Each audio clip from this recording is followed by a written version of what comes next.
Hi friends, எதுக்காக இந்த own voice வீடியோன்னா எல்லாரும் கேட்டிருந்தீங்க எனக்கு என்ன அப்பா ஃபீலிங்கா அப்படி இப்படின்னு. ஆமாம் ஃப்ரெண்ட்ஸ், ஏன்னா நான் கொல்லியில் தீவனம் போட்டுட்ருக்கோம். நான் இது வரைக்கும் கொல்லிக்கே வந்தது கிடையாது எங்கள் அப்பா இருக்கும்போது. இப்போ எங்களுக்கு எல்லாமே புதுசாக இருக்குது. ஒரு குச்சி தீவனம் தேடுறது கூட ரொம்ப கஷ்டப்பட்டு ஒருத்தவங்க ஹெல்ப்போடு நாங்கள் தேட வேண்டியதாக இருக்குது. இதுவே எங்கள் அப்பா இருந்திருந்தாங்கன்னா சீரியஸாக சொல்கிறேன், கரும்பு எல்லாமே அவங்களே போட்டுப்பாங்க. இது கொல்லிக்கு எங்களை கூட்டுன்னு கூட வந்தது, சும்மா எப்பயாவது வந்திருப்போம், அவ்வளோதான். ஆனால் இப்போதான் தெரியுது அவங்களுடைய கஷ்டம் என்னன்னு, எவ்வளோ கஷ்டப்பட்டிருப்பாங்க எல்லாம் அவங்க. ஏன்னா மாட்டுக்கு பில்லு பிடிங்கிட்டு வரதுலேருந்து கொல்லியில் பார்த்துக்கிறதுலேருந்து எல்லாமே அவங்க பண்ணுவாங்க. ஆனால் இப்போ எங்களுக்கு எல்லாமே புதுசாக இருக்குது.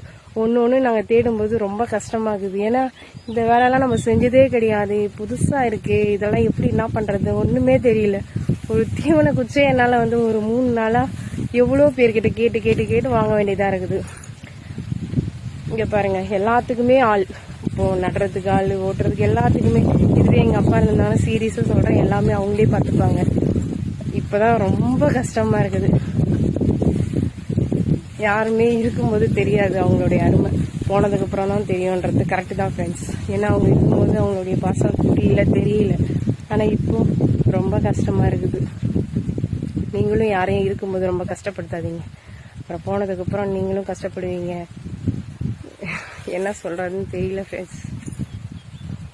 பாருங்க எங்கள் கொல்லி எப்படி இருக்கு.